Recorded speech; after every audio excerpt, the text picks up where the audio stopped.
Jadi, pertemuan selanjutnya kita akan bahas mengenai ilmu ekonomi, teori ekonomi ya. Nah, nih, pertemuan sebelumnya kan udah ada pengertiannya ya. Pengertian ilmu ekonomi ya, ada istilahnya nih dari bahasa Yunani kan kemarin oikos dan nomos ya. Kalau kita belajar sejarah juga di sejarah ekonomi itu ada yang namanya tokoh ekonomi bernama Adam Smith ya. Dia mengeluarkan sebuah buku yang berjudul An Inquiry into the Nature and Causes of the Wealth of Nation. Nah, dari situ mulai berkembang tuh apa ilmu-ilmu ekonomi, pandangan-pandangan tentang ekonomi ya. Terus ini juga menurut Samuelson kemarin. Nah, dari ilmu ekonomi tersebut kan dibagi tuh ya. Ada teori ekonomi, ada model ekonomi ya. Ada kemarin ada pembagiannya juga kan. Nah, kita akan perdalam yang teori ekonomi ini nih, ya. Kalau secara keseluruhan yang namanya teori ekonomi itu adalah kumpulan pernyataan-pernyataan tentang sebab akibat dan aksi reaksi dari sebuah kejadian ekonomi, ya.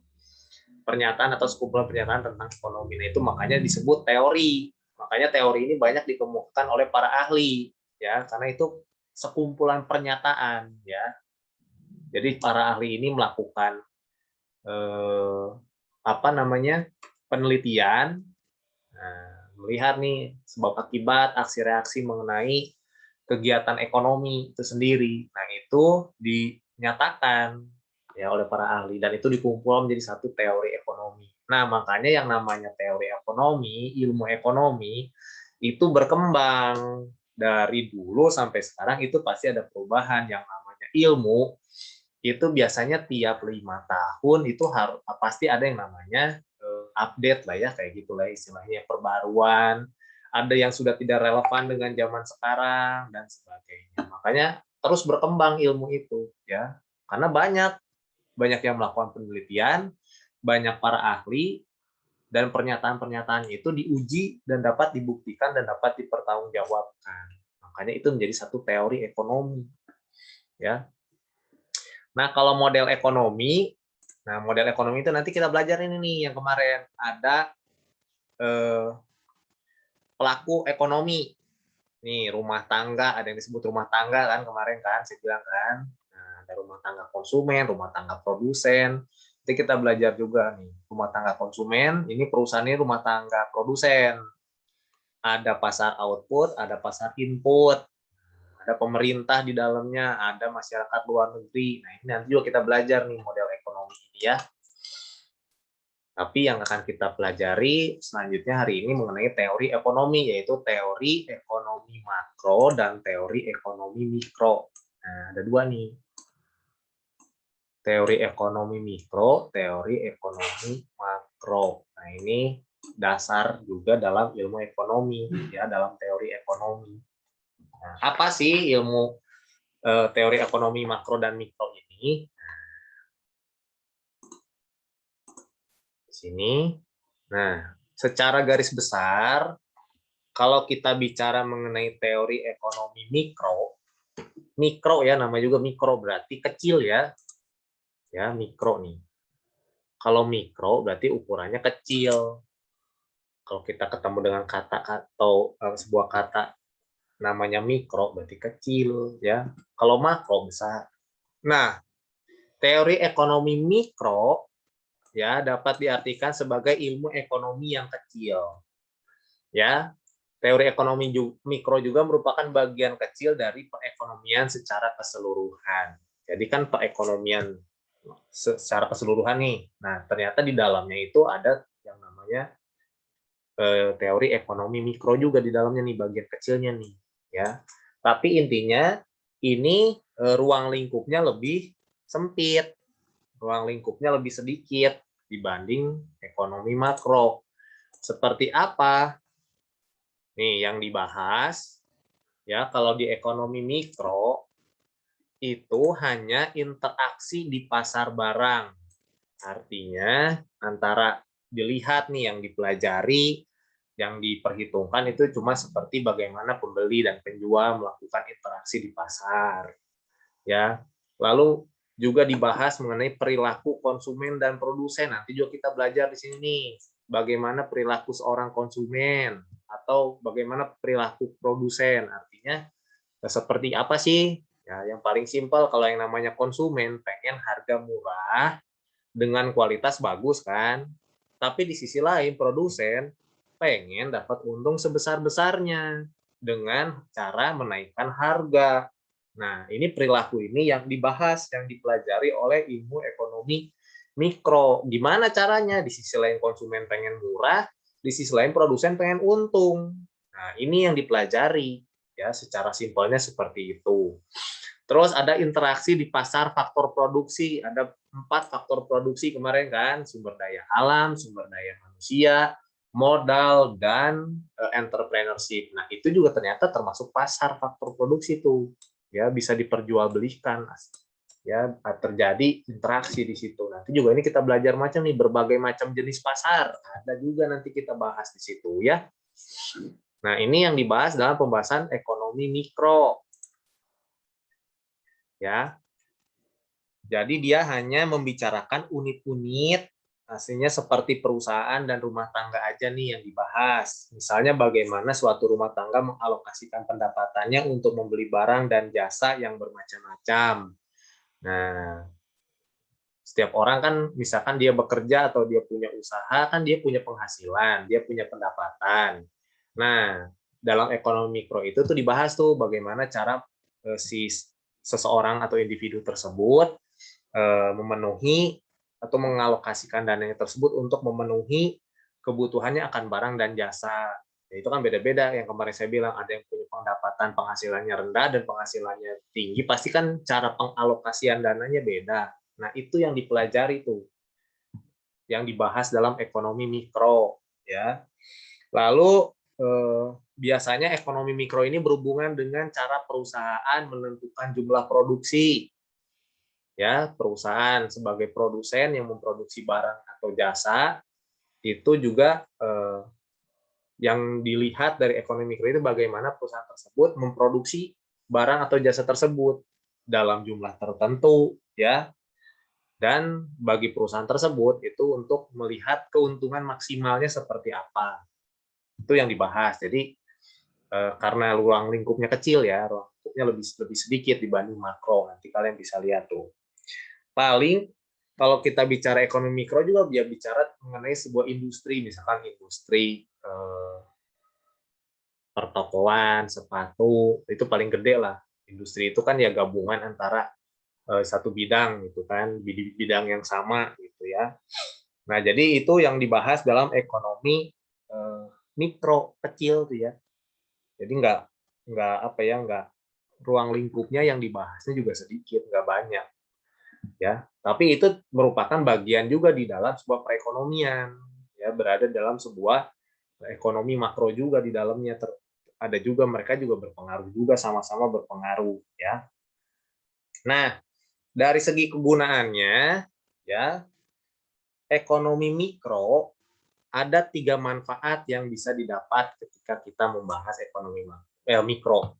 Ya, ada manfaatnya. Pertama, membantu memilih fakta-fakta penting yang relevan dalam persoalan-persoalan ekonomi tertentu. Nah, karena ini yang dibahasnya ruang lingkupnya lebih kecil, jadi ini menyatakan keadaan yang sebenarnya di pasar. Nanti kan kita belajar pasar tuh, ya ada pasar barang, ada pasar faktor produksi dan sebagainya. Nah, ini karena ini lingkupnya kecil, jadi bisa benar-benar istilahnya kalau kita bicara dalam sebuah perekonomian, sebuah negara, itu bisa dilihat keadaan sebenarnya. Makanya kenapa sih presiden itu, kalau kamu pernah sering baca atau pernah baca, ngapain sih presiden atau misalkan gubernur atau wali kota itu kunjungan datang ke pasar. Kayak kemarin tuh presiden mengunjungi apotek. Ngapain sih presiden gitu datang ke apotek, lihat ke pasar, ngecek harga di pasar. Nah, itu sebetulnya makanya melihat kondisi yang sebenarnya. Nah, inilah manfaatnya ketika teori ekonomi mikro itu dijalankan, dilakukan. Ya, ada manfaatnya. Jadi kondisinya kita tahu, oh ternyata di pasar masyarakat kondisinya seperti ini. Nah, pemerintah jadi bisa tahu tuh ya nanti kebijakan seperti apa yang harus diambil ya. Nah, jadi kan tahu kan maksudnya kok kenapa sih kemarin presiden sampai sampai harus kunjungan datang gitu tiba-tiba ke sebuah apotek nanya dia beli obat ini ada nggak, obat ini ada nggak. Terus ada wali kota atau gubernur ke pasar ya ngecek harga bawang, harga cabai, harga telur. Ngapain sih? Bukan pencitraan, bukan, tapi mereka memastikan dengan adanya ekonomi mikro ini bisa terlihat, bisa tergambar dengan jelas situasi yang sebenarnya di pasar. Ya, pasar. Entah itu pasar barang, pasar faktor produksi. Nah, gitu. Terus juga dengan adanya ekonomi mikro itu istilahnya bermanfaat juga untuk meramalkan ya, meramalkan apa? Meramalkan kondisi seperti apa kira-kira ke depannya nih, kira-kira situasinya seperti apa. Dan itu bisa digunakan oleh si manajer perusahaan. Ya. Wah, bentar ya. Baterainya low, saya ngecas dulu bentar.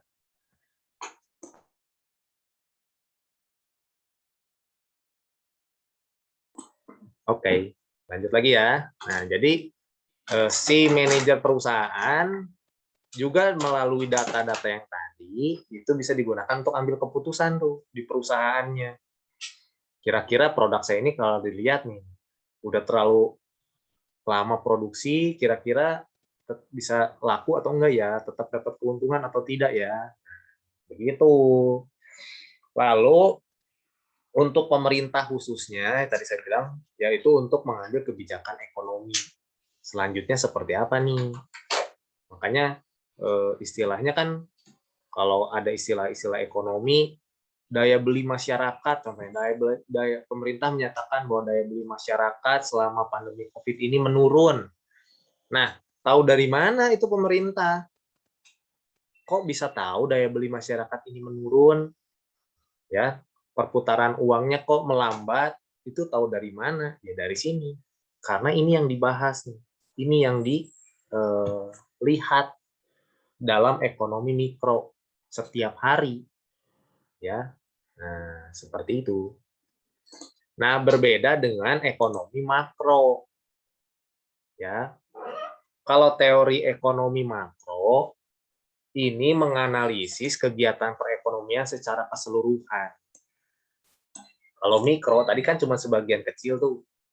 Tapi ini menganalisis perekonomian secara keseluruhan ya yang mempengaruhi sebuah perekonomian sebuah negara ya dan interaksinya mungkin dengan negara lain ya yang mempengaruhi tadi tuh rumah tangga produsen sama konsumen, mempengaruhinya sama pemerintah, mempengaruhinya sama negara lain karena itu terjadi ada ekspor dan impor dan sebagainya. Ini yang dipelajari dalam teori ekonomi makro. Jadi ruang lingkupnya lebih luas. Ya, bersifat global istilahnya nih. Kalau di sini bersifat global.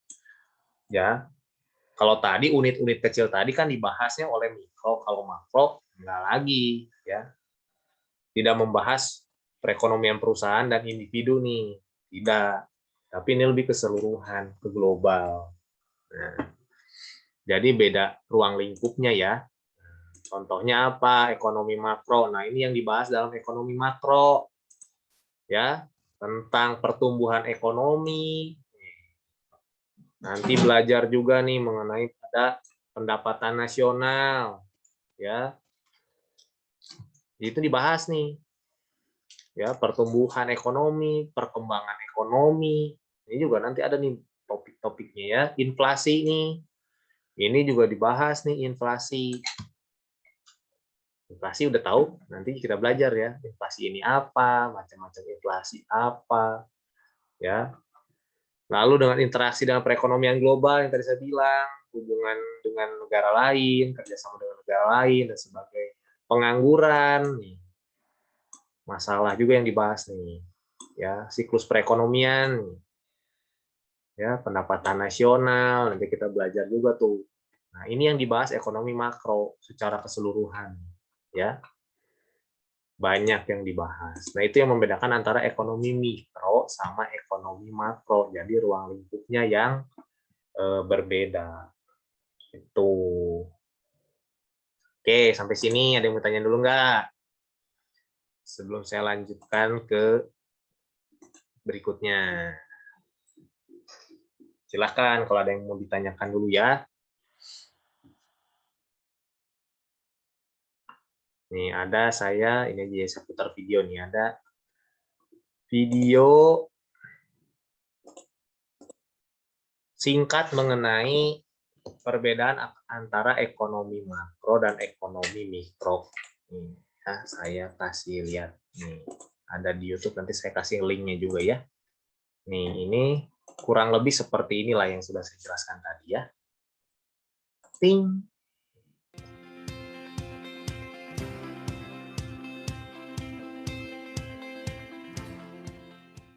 Pada ekonomi mikro, kita membahas perekonomian secara individual. Masing-masing pasar kita bahas satu persatu. Sementara pada ekonomi makro, kita membahas perekonomian secara agregat. Seluruh pasar kita gabungkan dan kita cari keseimbangannya. Struktur pasar. Pada ekonomi mikro, kita mempelajari pasar persaingan sempurna, ada pasar monopoli, pasar monopolistik, dan oligopoli. Sementara pada ekonomi makro dikenal istilah pasar barang, pasar uang, pasar tenaga kerja, dan pasar luar negeri. Adapun ekonomi mikro tujuannya adalah untuk mencari output dan harga keseimbangan serta kepuasan optimal. Sementara pada ekonomi makro kita mencari kesejahteraan masyarakat secara optimal. Demikian, terima kasih.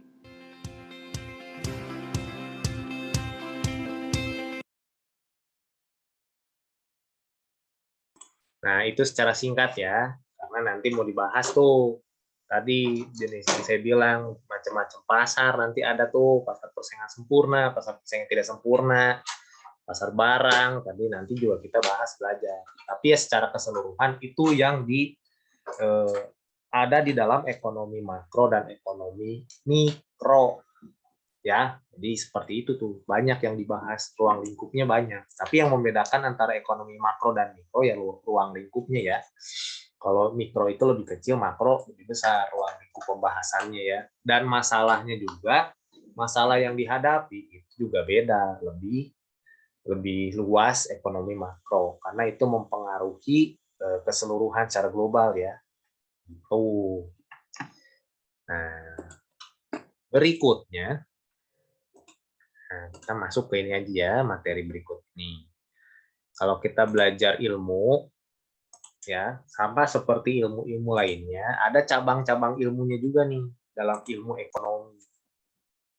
Nah, ada 8 cabang ilmu ekonomi. Banyak ya, memang banyak. Ya, nih, ada 8 cabang ilmu ekonomi.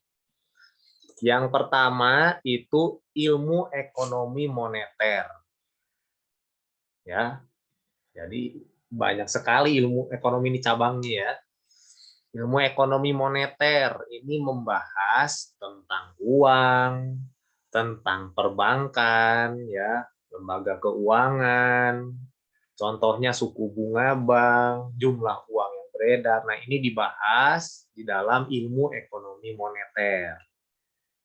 Makanya ada istilahnya kebijakan moneter, kebijakan fiskal. Nanti tuh kelas 11 belajar mengenai kebijakan ekonomi, kebijakan moneter. Nah, ini nih ya. Ini yang dibahas nih. Spesifik mengenai uang, ya, perbankan, lembaga keuangan, suku bunga, jumlah uang beredar. Nah, ini yang dipelajari dalam ilmu ekonomi moneter. Ya. Lalu ada juga ilmu ekonomi publik. Ilmu ekonomi publik ini membahas tentang kebijakan pemerintah dalam perekonomian. Ya, jadi sepertinya nanti kamu belajar juga anggaran pendapatan belanja negara, anggaran pendapatan belanja daerah, atau yang disingkat APBN atau APBD. Ini nggak tahu udah pernah dengar atau enggak nih istilah-istilah ini nih. Utang pemerintah, nah ini yang dibahas dalam ilmu ekonomi publik. Ya, pokoknya yang berhubungan dengan kebijakan pemerintah dalam perekonomian. Nih, jadi beda-beda ya ilmunya nih. Cabang ilmunya ini memang membahas hal-hal yang berbeda antar ilmu. Terus ada ilmu ekonomi industri. Ketiga nih, membahas interaksi berbagai macam perusahaan dalam suatu industri. Ya. Contohnya bagaimana kinerja sebuah perusahaan, lalu persaingan usaha nih seperti apa. Ya. Contoh industri misalkan food and beverage, gitu kan. Contohnya kafe-kafe banyak tuh. Nah, itu yang dibahas dalam ilmu ekonomi industri itu gimana persaingan usaha antar yang satu dengan yang lain. Nah, itu dibahas ya. Industri yang sejenis juga dibahas ya. Nah, itu seperti apa ya. Kinerja perusahaan juga sama.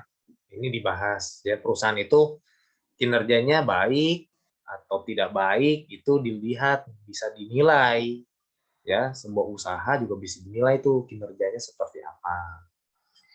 Nah, itu yang dibahas dalam ilmu ekonomi industri. Berikutnya, yang keempat ada ilmu ekonomi internasional.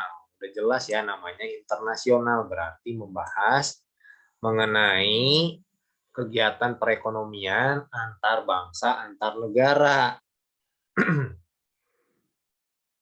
Ya, aliran investasi antar negara. Nah, ini nih.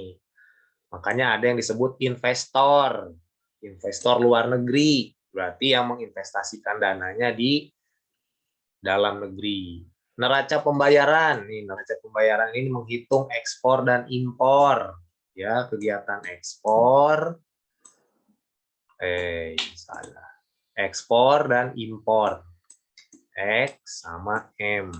Nih, kalau di ekonomi ekspor itu X, impor itu M. Nanti juga ini ada istilah, ada rumus-rumusnya cara menghitungnya nih, ya. Nah ini juga itu tuh ilmu ekonomi internasional. Ada ilmu ekonomi regional yang dibahas, berarti ini kalau internasional kan antar bangsa, antar negara. Kalau regional itu antar wilayah, ya, proses pengembangan antar wilayah. Misalkan provinsi Lampung dengan provinsi Jawa Barat, misalkan. Itu ya, interaksinya tuh kan sebelahan tuh provinsi Lampung sama Jawa Barat, ya. Nah, terus nggak cuma provinsi saja, antar wilayah itu bisa juga antar kota, antar kabupaten, ya. Nah, itu juga yang dibahas dalam ilmu ekonomi regional. Ya, perkembangannya seperti apa, tiap daerah beda-beda loh. Nggak sama ya, makanya kemarin PPKM itu tidak bisa berlaku untuk semua kota, semua daerah, semua wilayah. Ya, tidak bisa diterapkan sama, menerapkan di Jakarta sama di sini nggak bisa. Nah, makanya sekarang PPKM-nya dibuat per level 1, 2, 3, 4. Jadi tiap kota, tiap daerah memiliki level yang berbeda-beda dan penanganannya pun berbeda.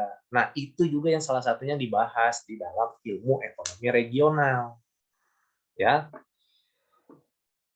luas banget, banyak banget yang dibahas ya.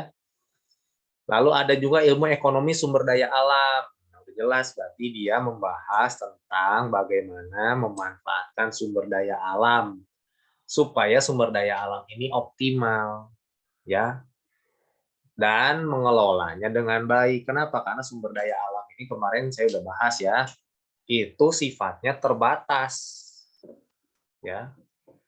Makanya sering terjadi yang namanya kelangkaan atau scarcity kan. Nah, itu di sumber daya alam tuh, ya. Mau sumber daya alam mineral kah, minyak lah, atau apapun itu, ya, itu terbatas. Makanya perlu dikelola, perlu di-manage, ya, dengan berbagai masalah yang ada. Nah, perlu dicari solusinya seperti apa. Nah, ada juga ilmu ekonomi sumber daya manusia. Nah, ini khusus juga ya, membahas faktor produksi tenaga kerja. Nah, ini dibahas nanti ada nih beberapa ya. Itu membahas mengenai tenaga kerja, ya, upah minimum kalau kamu pernah dengar istilah UMR. Nah, upah minimum regional. Nah, setiap pekerja ini memiliki hak nih untuk upah minimum ya. Lalu masalah pengangguran ya, ini juga dibahas nih di sini. Tingkat pendidikan calon tenaga kerja juga ini dibahas. Nah, data-data sumber daya manusia ini bisa kamu lihat di Badan Pusat Statistik nih, ya. Yang kerja itu berapa banyak, yang menganggur berapa banyak, tingkat pendidikannya berapa banyak, yang lulusan SD, SMP, SMA, S1, S2 dan sebagainya. Ini bisa dilihat di Badan Pusat Statistik, ya, data-data ketenagakerjaan. Nah, lalu yang ke-8 ada ilmu ekonomi syariah. Ya, ini membahas tentang prinsip bagi hasil dan zakat. Ya. Ini juga nanti kita bahas nih. Dengan ilmu ekonomi syariah, itu merupakan ilmu pengetahuan sosial yang mempelajari masalah ekonomi rakyat yang diilhami oleh nilai-nilai Islam. Makanya kalau kamu perhatiin, misalkan kamu pernah lewat jalan mana gitu ya, ada gedung, ada misalkan bank, ada BCA syariah, atau ada lembaga keuangan yang belakangnya ditambahkan dengan syariah. Nah, berarti itu pengelolaannya itu berdasarkan nilai-nilai ajaran Islam. Ya. Nah, ini juga dibahas nih, ya. Ada sekarang berkembang. Nah, banyak sekali ya, ada 8 tuh. Ya, tuh ini penjelasannya nih kalau ekonomi syariah ya sudah pasti dari Al-Qur'an dan Sunnah. Banyak sekali membahas tentang bagaimana seharusnya kaum muslim berperilaku sebagai produsen, konsumen, pemilik modal, tetapi hanya sedikit tentang sistem ekonomi ya. Sebagaimana diungkapkan dalam pembahasan di atas, ekonomi dalam Islam harus mampu memberikan kesempatan seluas-luasnya kepada setiap pelaku usaha. Nah, selain itu ekonomi syariah itu menekankan 4 sifat nih. Sifatnya kesatuan, unity, keseimbangan, kebebasan, dan tanggung jawab. Nah, ini ada nih ekonomi syariah linknya nih ya, mempunyai tujuan untuk memberikan keselarasan bagi kehidupan di dunia. Nilai Islam bukan semata-mata hanya untuk kehidupan muslim saja, tetapi seluruh makhluk hidup di muka bumi. Nah, itu. Oh, Alianya menghilang. Tadi tertendang.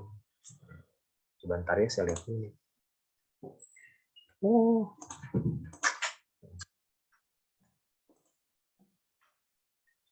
Justru malah di dalam perekonomian ya, dalam sebuah perekonomian, negara yang pertama kali berhasil menerapkan ekonomi syariah itu ternyata bukan negara muslim. Kan ini ekonomi syariah ini berdasarkan nilai-nilai agama Islam ya. Tapi pada kenyataannya ternyata nih yang berhasil pertama kali menerapkan ekonomi syariah itu bukan negara muslim. Makanya ini disebutkan nilai-nilai Islam itu bukan hanya untuk kehidupan orang-orang muslim saja, tapi untuk seluruh makhluk hidup di bumi. Bahkan kalau dalam perekonomian dikatakan bahwa dengan menggunakan nilai-nilai syariah itu bisa membantu menghadapi masalah-masalah ekonomi yang ada. Kayak tadi tuh inflasi, pengangguran, pertumbuhan dan perkembangan ekonomi, sama neraca pembayaran. Ya. Negara pertama yang berhasil, yang tadi saya bilang bukan mayoritas penduduknya Muslim, tapi berhasil menerapkan ekonomi syariah, yaitu negara Inggris.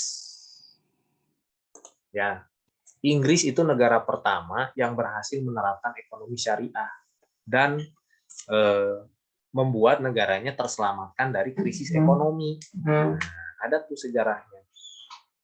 Jadi walaupun didasari oleh nilai-nilai Islam, tapi ya tetap itu bisa diaplikasikan ke perekonomian, ya, karena salah satunya harus adil, tidak mengandung unsur riba atau bunga, tidak merugikan salah satu pihak dan sebagainya. Gitu, ya. Nah, silakan ada pertanyaan lu nggak sampai sini? Jadi banyak yang dibahas dalam ilmu ekonomi ya. Nih ada 8, bahkan sekarang udah lebih berkembang lagi nih, pasti lebih berkembang. Tapi banyak banget ini yang dibahas nih. Ya, uang nanti belajar nih di bab berapa nih, belajar tentang uang ya. Perbankan nih, lembaga Bank Indonesia, lembaga keuangan bukan bank, ini dibahas juga nih, ada nih nanti nih. Ya. APBN, APBD ada nanti nih. Ya, ini di kelas 11 nih nanti nih APBN. Nanti kamu ada simulasinya. Kamu jadi Menteri Keuangan. Nah, kamu coba alokasikan dana atau misalkan alokasikan uang negara ini dalam APBN. Nah, kamu nanti nih ada prakteknya nih. Ya, kamu jadi Menteri Keuangan, cobain tuh gimana rasanya jadi Menteri Keuangan, ngatur keuangan negara. Nah, ada nih simulasinya nanti praktek nih. Ya ada. Ya, lalu bagaimana menghadapi persaingan usaha, nah, itu dibahas nih semua nih ya. Investasi antar negara, neraca pembayaran, ekspor impor ini, bagaimana menghadapi sekarang nih Indonesia. Ternyata Indonesia ini banyak masih impor dari negara lain. Ya, banyak barang-barang impor. Nah, itu jadi masalah kalau terlalu banyak ya. Harusnya banyak ekspor barang ke negara lain. Ya, sumber daya alam bagaimana cara mengelolanya, sumber daya manusia juga bagaimana dikelola supaya maksimal, optimal, dan ilmu-ilmu ekonomi syariah itu. Jadi banyak banget, luas banget lah ilmu ekonomi ini, makanya saya bilang kan dari awal itu kamu belajar ekonomi itu yang dipelajari itu masalah. Nah, itu semua tuh masalah, ilmu ekonomi yang ada itu masalah yang harus dicari solusinya, cari jalan keluarnya gimana ya. Nah, gitu. Selama orang masih hidup, masih ada masalah, pasti. Nah, itu perlu dicari masalah, cari solusinya. Makanya kenapa tadi teori ekonomi itu akan bermunculan banyak tuh dari para ahli dan sebagainya. Karena mereka mempelajari itu masalah. Terjadi masalah nih, dipelajari secara ilmiah, secara ilmu. Lalu setelah dipelajari, dianalisis, dicari solusinya. Gimana ya solusi terbaiknya, kira-kira seperti apa ya yang tidak merugikan salah satu pihak. Nah, lalu dicoba dijalankan, di solusi tersebut dijalankan, berhasil atau tidak, setidaknya sudah ada solusi, minimal mengurangi masalah yang ada. Kalau menghilangkan masalah kayaknya susah, karena dari dulu yang namanya ekonomi masalahnya cuma gitu doang. Selama masih ada duit, masih ada jual beli, ya itu masalahnya bakal terus ada, ya berhubungan dengan tadi mas sumber daya alam, sumber daya manusia, itu pasti masalah tetap ada. Selama masih ada keinginan, selama masih ada kebutuhan manusia akan barang dan jasa, ya itulah masalahnya di situ. Ya masalahnya memang balik lagi ya manusia lagi yang masalah kan. Ya kalau kalau tumbuhan dan hewan kan masalahnya paling yang gitu. Kalau hewan masalahnya apa? Lapar, makan. Cuma itu doang. Ya nggak ada hewan pengen punya mobil kan, hewan pengen naik motor, nggak ada, nggak punya keinginan. Yang punya keinginan dan kebutuhan itu ya manusia. Selama manusia punya keinginan dan kebutuhan yang harus dipenuhi, masalah itu bakal timbul. Nah, makanya banyak tuh dipelajari ya. Oke, jadi balik lagi ya, kalau kamu punya masalah ya udah, kamu belajar ekonomi, pelajari masalah itu, cari tahu penyebabnya apa, kenapa bisa terjadi, lalu kamu coba ambil tindakan, cari solusinya gimana, kira-kira apa yang harus saya lakukan untuk mengatasi masalah tersebut. Mungkin tidak bisa mengatasi 100%, tapi setidaknya bisa mengurangi. Ya, contoh lah misalkan paling simpel, kamu sakit gigi, ya kamu tinggal mikir kan, lah kok saya bisa sakit gigi ya? Nah, coba kamu analisis masalah sakit gigi kamu itu. Kenapa? Apakah karena kamu jarang gosok gigi, atau malam kamu nggak pernah gosok gigi, atau kamu sering minum dan makanan yang terlalu pedas, terlalu dingin, terlalu panas, ya, terlalu mengandung soda, sehingga mengakibatkan gigi kamu itu sakit. Nah, kamu analisis di situ kan. Masalahnya udah ada, berikutnya apa? Cari solusinya. Solusinya gimana? Ke dokter pertama, dokter gigi. Jelas kan, harus ke dokter gigi. Tapi ke dokter gigi juga nggak cukup jadi solusi. Kalau kamu udah ke dokter gigi, beres nih diberesin sama dokter gigi, kamu masih makan yang begitu, pola makan kamu masih nggak benar, yang nggak awet, mah balik lagi ke dokter gigi. Berarti solusinya nggak cuma ke dokter gigi, ada lagi solusi lain. Berarti setelah giginya sembuh, kamu kurangi tuh, misalkan minuman bersoda, minum minuman yang terlalu dingin, kamu senang minum minuman yang terlalu dingin atau terlalu panas, atau yang mengandung hal-hal yang merusak gigi. Nah, atau kamu biasanya sikat gigi cuman malam doang, pagi enggak. Nah, berarti kamu harus gosok gigi tuh pagi, sore, ya dibersihin juga giginya, dirawat, nah, kayak begitu. Akhirnya kan solusi itu akhirnya masalah yang dihadapi tentang sakit gigi doang, istilahnya gitu kan, itu bisa diatasi, bisa dikurangi masalahnya, bisa diselesaikan juga. Nah sama, pokoknya inti simpelnya kayak begitu, ya itu ekonomi. Makanya kalau kamu belajar ekonomi seperti itu, yang dipelajari masalah aja terus. Oke, berikutnya sebentar ya kita akan masuk ke dalam yang namanya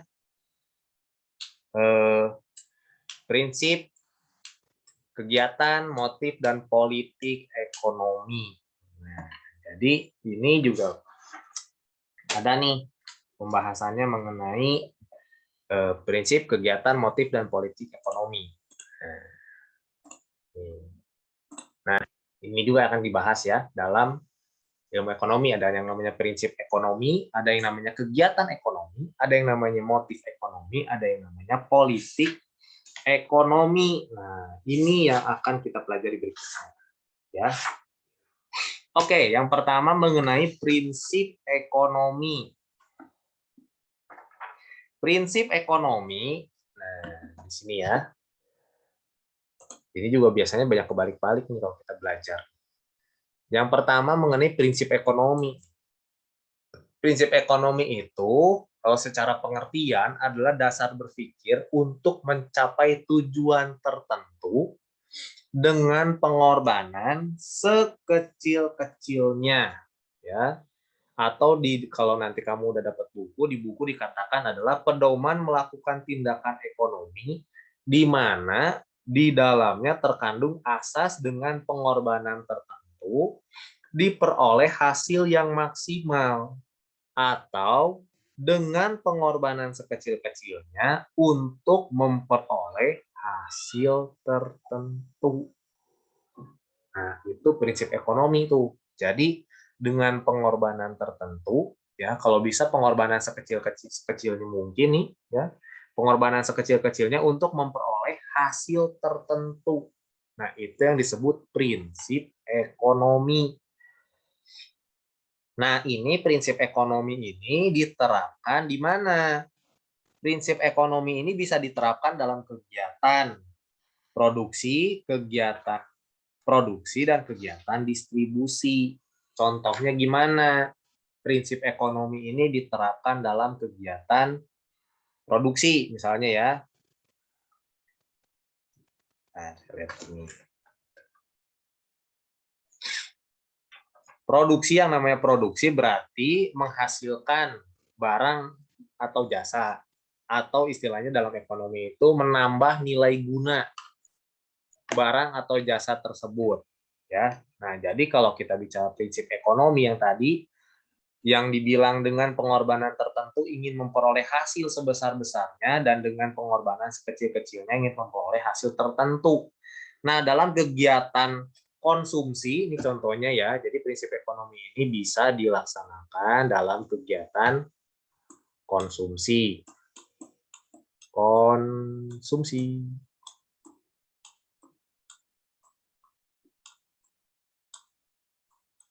Usah, ketik aja lah. Nih. Jadi prinsip ekonomi ini bisa diterapkan dalam kegiatan pertama konsumsi, yang kedua kegiatan produksi, 3, distribusi. Salah. Distribusi. Nah, ini. Jadi bisa dilaksanakan dalam kegiatan nih, konsumsi, produksi, dan distribusi. Contohnya gimana? Nih, misalkan, contohnya ya, dalam prinsip ekonomi kegiatan konsumsi, dalam kegiatan konsumsi, artinya kan konsumsi itu berarti kita menggunakan, kegiatan menggunakan nilai guna barang atau jasa tersebut, ya, entah itu berbentuk barang atau jasa. Nah, tindakan ekonomi yang didorong oleh keinginan memperoleh kepuasan sebesar-besarnya dari suatu barang atau jasa dengan pengorbanan tertentu. Misalnya, contohnya nih, di sini David dan Andi sama-sama memiliki uang sebesar 15.000. Nih, misalkan si David dan si Andi ini punya uang 15.000, dua-duanya sama nih. Artinya ini pengorbanan yang akan mereka beri senilai 15.000, ya. Nah, si David menggunakan uang 15.000 ini, ya, untuk makan di restoran, ya. Dengan uang sebesar itu, ia cuma bisa makan 15.000 nih, si David pilih ke restoran, ya. Cuma bisa dapat nasi sama ayam goreng. Nah, si David ke restoran dengan 15.000, dapat nasi dan ayam goreng. Nah, dia mengorbankan 15.000-nya ini ya untuk mendapatkan kepuasan tertentu, ya, kepuasan sebesar-besarnya. Tapi dengan 15.000 ini si David ini cuma dapat nasi dan ayam goreng. Beda sama si Andi, ya. Kalau tadi David dia ke restoran, 15.000 dapat nasi dan ayam goreng. Kalau Andi, dia beli nasi ayam nggak di restoran, tapi dia beli di warteg atau warung nasi, ya, seharga 8.000, lebih murah. Dari sisi tempat beda kan, yang satu di restoran, yang satu di warteg. Di warteg nasi ayam goreng cuma 8.000, ya. Terus dia beli lagi, beli es seharga 1.500, ya, di warung. Terus dia bisa beli pena, bisa beli penggaris 4.500. Sama nggak 15.000? Sama. Malah si Andi lebih 1.000, ya. 14.000 dia. Tapi dengan 14.000 dapat nasi ayam, beli es, beli penggaris, 14.000, sisanya 1.000, 1.000-nya bisa ditabung. Nah, di dalam hal ini, di kasus ini, dalam kejadian ini, si David, dia hanya mendapatkan satu kepuasan, yaitu cuma makan doang, dia cuma dapat makan nasi ayam. Tapi kalau misalkan si Andi, nah, dia bisa dapat berbagai macam kepuasan. Dia nggak cuma dapat nasi dan ayam, tapi dia juga dapat es, dia dapat juga penggaris dan penghapus, terus bisa nabung 1.000. Nah, berarti di sini mana yang menerapkan prinsip ekonomi lebih baik? Yaitu si Andi. Karena dengan pengorbanan yang sama, 15.000, si Andi bisa mengelola menggunakan uangnya dengan tepat, cermat, dan hemat dibanding si David. Nah, itu tuh. Pengorbanannya sama nggak? Sama, 15.000. Tapi si Andi lebih dapat banyak, ya. Itulah yang disebut prinsip ekonomi, ya. Dengan uang 15.000 dapatnya banyak, ya. Nah, itu bagaimana penerapan prinsip ekonomi dalam kegiatan konsumsi.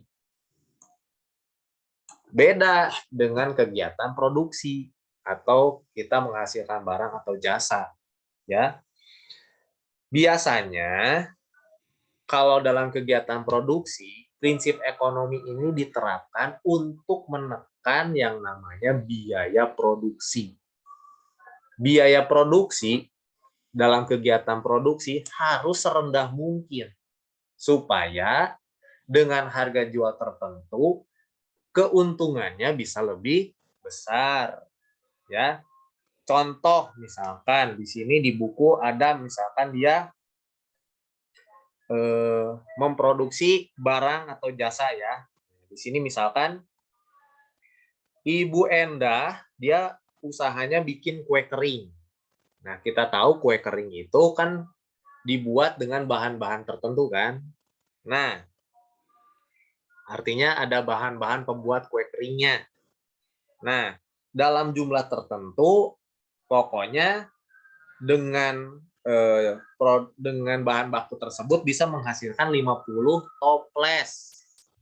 Ya, ada 50 toples, dia berhasil memproduksi 50 toples, ya. Nah, tapi ada juga misalkan dengan modal tertentu kayak tadi, ya, misalkan si ibu tadi dia berhasil memproduksi 50 toples. Ya, dengan modal misalkan 1 juta. Dengan modal 1 juta dia menghasilkan 50 toples tadi ya. Nah, tapi ada juga sama. Dengan modal yang sama, ternyata dia bisa menghasilkan, contoh, bisa menghasilkan 75 toples atau 70 toples. Kok bisa? Bahannya sama, jumlah bahan bakunya sama, tapi kok hasilnya berbeda? Nah, mungkin si Ibu A tadi, ini misalkan Ibu A dan Ibu B. Ibu A yang tadi, contoh, membuat kue kering butuh yang namanya terigu, tepung terigu. Tepung terigu itu banyak macamnya, banyak mereknya, dan berbagai macam harganya. Nah, mungkin si Ibu A ini dia menggunakan terigu yang misalkan 1 kilonya 10.000. Tapi si Ibu B, dia mendapatkan tepung terigu yang mungkin harganya itu mungkin dia dapat 9.000. Lumayan kan, lebih hemat kan? Nah, karena mungkin si Ibu A ini dia beli di mana? Dia beli di supermarket, dia beli di minimarket, harganya 10.000. Nah, si Ibu B ini dengan mungkin produknya sama, itu dapat lebih murah. Karena kenapa? Dia mungkin dibeli di pasar, bisa ditawar, sehingga dapat harga bahan baku lebih murah. Nah, dengan bahan baku lebih murah, berarti produksinya bisa lebih banyak. Nah, ini bisa diterapkan dalam kegiatan produksi. Ya. Nah, ini juga dilakukan tuh prinsip ekonomi dalam kegiatan produksi. Kalau dalam kegiatan distribusi gimana? Artinya distribusi itu dari si konsumen, dari si produsen sampai ke si konsumen. Ya, dari si produsen, dari si bagian produksi yang memproduksi ke konsumen atau ke si pihak yang mengkonsumsi barang. Itu ada proses distribusi barang dan jasa. Nah, biasanya ini kan menggunakan biaya transportasi. Ya, distribusi ini menggunakan biaya transportasi. Contoh, dengan menggunakan kendaraan berbahan bakar bensin dan solar, itu aja udah pasti beda tuh biayanya. Ya. Kenapa? Harganya beda. Atau sama-sama kendaraan yang sama, tapi yang satu pakai bahan bakar solar, satu bahan bakar premium, yang satu pakai pertama. Beda, harganya beda. Nah, itu juga mempengaruhi tuh. Ya, distribusinya dengan bahan bakar yang lebih murah, itu bisa lebih banyak mendistribusikan barang dan jasanya. Ya, atau misalkan dengan menggunakan mobil solar, itu bisa lebih irit lagi. Kegiatan distribusinya bisa lebih banyak. Nah, ini prinsip-prinsip ekonomi ini bisa dilakukan dalam semua kegiatan ekonomi, konsumsi, produksi, dan distribusi. Ya. Nah, jadi bisa dimanfaatkan seperti itu contohnya. Ya. Nah, nih, kegiatan ekonomi adalah setiap langkah yang dilakukan manusia untuk memenuhi kebutuhan hidupnya, yaitu konsumsi, produksi, dan distribusi. Nah, ini kegiatan ekonomi itu konsumsi, produksi, dan distribusi. Ya, 3 ini nih yang disebut dengan kegiatan ekonomi. Ini dibahas lagi nih di bab berapa ini? Bab 3 kalau nggak salah ini. Mengenai kegiatan dan pelaku ekonomi. Lebih detail lagi dijelaskan mengenai konsumsi, produksi, dan distribusi. Ya, produksi intinya adalah suatu kegiatan untuk menghasilkan jasa yang dibutuhkan. Itu produksi tuh. Kalau distribusi, semua kegiatan yang ditujukan untuk menyalurkan barang dan jasa dari produsen ke rumah tangga konsumen. Ya, kalau konsumsi itu setiap tindakan untuk mengurangi atau menghabiskan kegunaan ekonomi suatu benda. Nah, itu disebut konsumsi. Nanti ini kita bahas lagi nih, ada di bab 3 mengenai kegiatan ekonomi. Nah, intinya seperti itu. Ya. Ini motif ekonomi dan politik ekonomi. Ini kita bahas nanti ya di pertemuan selanjutnya aja ya.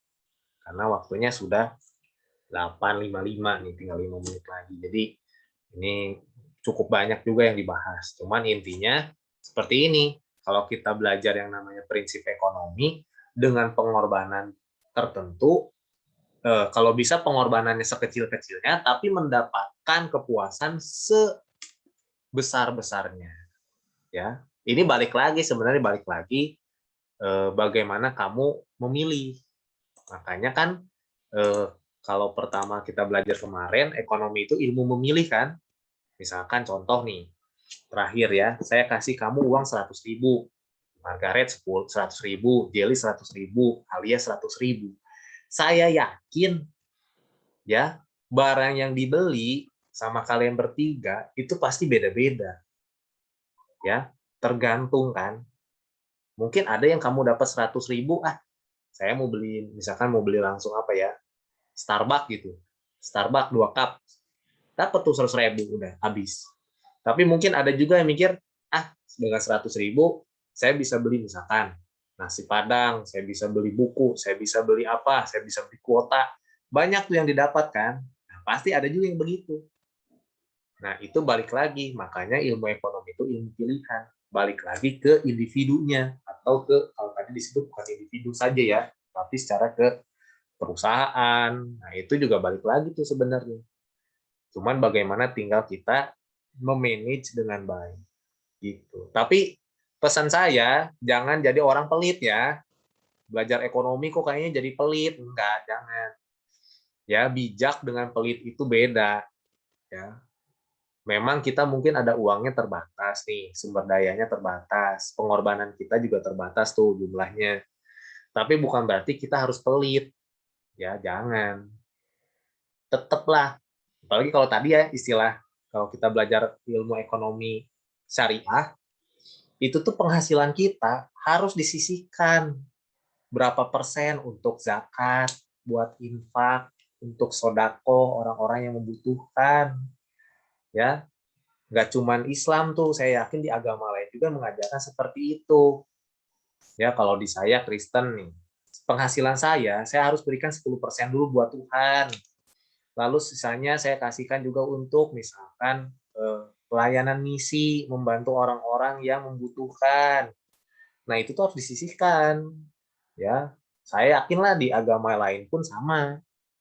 Ya, jangan jadi orang yang serakah, jangan jadi orang yang terlalu terlalu inilah gitu ya. Justru dengan kamu sering berbagi, dengan sering kamu memberikan rezeki kamu ke orang lain yang membutuhkan, kamu tuh nggak akan pernah miskin. Nggak ada di dunia ini orang yang banyak ngasih, banyak memberi, hidupnya miskin. Nggak ada.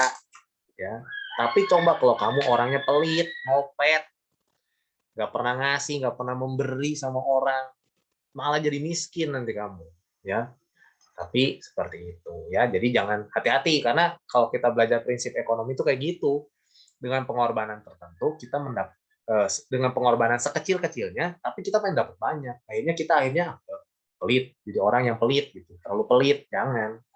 Ya, tapi jadilah orang yang bijak gitu. Oke? Pesannya seperti itu. Ketika kita belajar prinsip ekonomi. Kalau ilmu ekonomi sebetulnya itu adalah ilmu pilihan yang bisa jadi gini loh. Ada 8 cabang ilmu ekonomi. Sebetulnya itu bisa jadi 8 cara atau 8 jalan kamu. Masa depan kamu bisa juga mungkin ada di 8 bidang itu. Ya, mungkin ada yang misalkan nanti kerja di bank, ada yang kerja di bagian tenaga kerja, ada yang bagian di pemerintahan. Ya, semuanya itu bisa jadi jalan kamu menuju masa depan kamu, pilihan karir kamu tuh ada di 8 bidang itu, ada banyak. Ya, jadi nggak cuma jadi profesi-profesi yang mainstream gitu kayak dokter apa gitu, enggak, tapi banyak bidang-bidang lain yang mungkin itu jadi salah satu jalan kamu menuju kesuksesan kamu tuh di situ. Makanya adalah 8 tuh, ya. Dan kita nggak pernah tahu kan, yang penting kita berusaha dan kita belajar supaya nanti ke depannya ada peluang di bidang apapun, di ilmu manapun, kamu bisa ambil dan siapa tahu kamu sukses di situ dengan menerapkan tadi tuh prinsip-prinsipnya yang ada. Gitu. Oke, cukup lah. Di jam 9 cukup ya. Ada yang tanya dulu nggak? Pak, mau nanya, Pak. Boleh. Tapi ini bukan soal pelajaran, Pak. Mau nanya soal buku. Itu kapan dikasih ya, Pak? Buku itu kemarin infonya sudah ada, tapi itu juga belum lengkap.